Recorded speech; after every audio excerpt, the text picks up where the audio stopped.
It has been 5 years since I made Tomb Raider. I learned so much from creating that film that I ended up using throughout my career. There's been lessons that I've learned from it that has made me a better filmmaker, a better videographer, a better collaborator, everything. My name is Jess O'Hearn, and I'm super excited to share with you 5 things that I learned while making my short film, Tomb Raider. Keep going.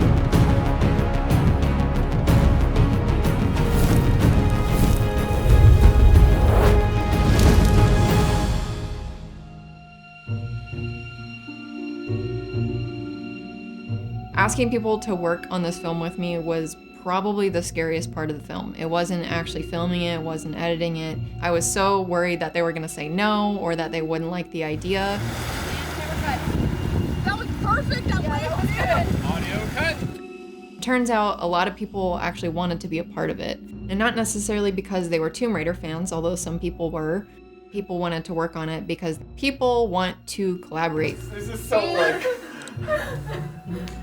Okay. And action.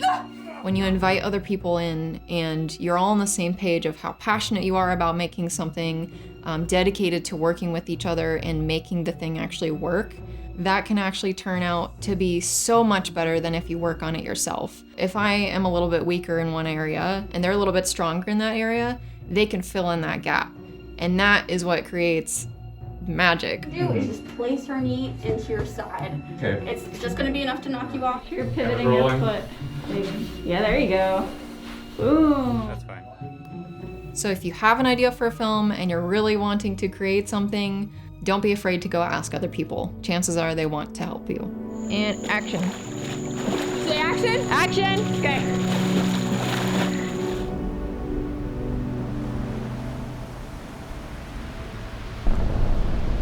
Lesson number 2, just because you filmed it does not mean that you have to use it. This was a very difficult lesson for me, and it's still something that I struggle with. Whenever you film a bunch of scenes, particularly for a narrative, or you spent hours and hours on pre-production for that scene, you get really attached to it. So when you get into the editing room and you start putting that together, it is really, really hard sometimes to let go of these scenes. Sometimes we have to make sacrifices, okay? Originally, the edit for my film was about 20 minutes long. You've got to be joking. I shaved it down to just under 17. When I'm working on an edit and I start feeling like super attached to it, but I can't figure out why the edit is not working, I have to take a few minutes, take a step back, and be able to say, it's okay if I don't use this piece of footage, even though I spent 15 hours developing it. And if you did, that sucks. It's already horrible enough. But sometimes you will create an exceptional story versus an okay story if you're willing to take out some of those pieces that just don't quite fit. Just because you filmed it does not mean you have to use it. Be okay with letting go of footage.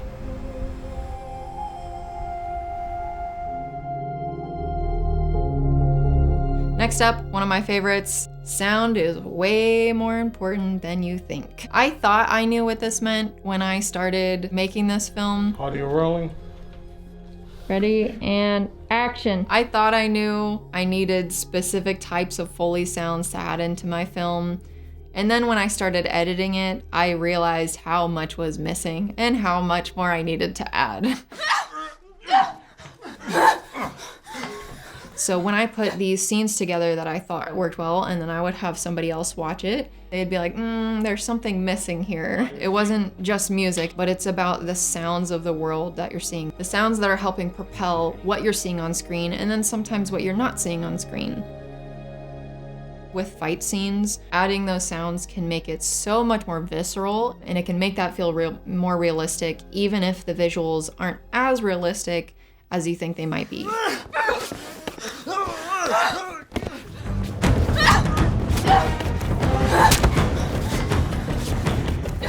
I probably spent at least 50% of my time in the editing room just building the soundscape, testing things out, seeing what would fit, seeing what makes it realistic. Audio can really translate what's happening in the scene without necessarily always having to show it if you don't have the budget for it.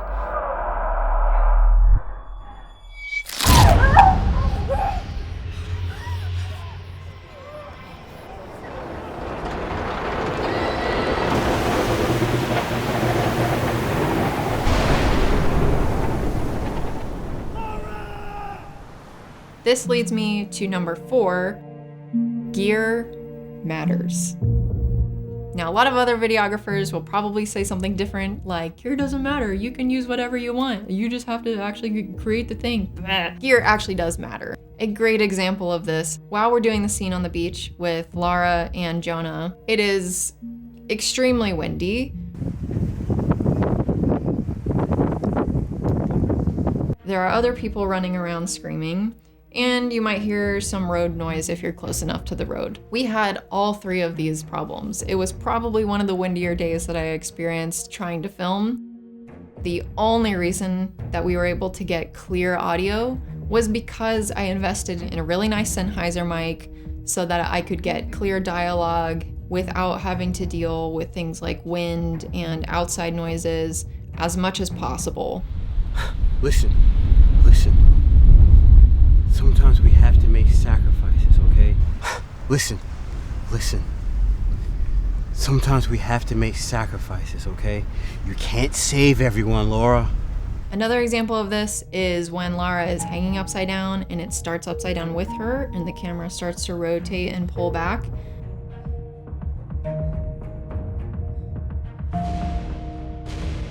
I could not have done that shot without having my gimbal. I knew how I wanted to operate the gimbal to get that shot and was really happy with how it turned out. Gear matters. Don't let people tell you it doesn't. Alright, bud, you ready? Sometimes you might have really ambitious goals for what you want to make, and other people are going to be a little bit concerned if it's actually doable. And sometimes they might be really warranted. However, if you have a vision for something that you want to create in your film and you are dedicated and passionate about that, do everything in your power to try to rally people around to help you problem solve how you're going to do it.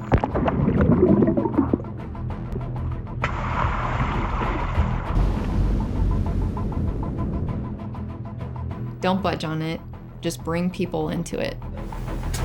Perfect, 1 second, keep the tension. I knew from day one, Lara hanging upside down, rotation, pull back, and then have her fall. I knew I wanted to do that scene. I knew I had access to a cave. I knew that there was a hole in the ceiling of the cave that went outside, and I knew that I had rock climbing gear. I ended up doing everything I could to convince other people that we could do it not only well, but we could do it safely. Currently harnessed in to Beth in the cave, and it's raining. We ended up all working together to come up with a solution that would work. Sometimes you just have to have a conversation and get on the same page. Whether it's budget or gear restrictions or crew restrictions, there are legitimately some things that you might have to budge on. But if you know that there's something you want to do and you know that you have the tools to do it, just make sure that you're communicating that to the people who are working with you, and you can make it even better than it was going to be in the first place. And that's a wrap. George. Oh my God.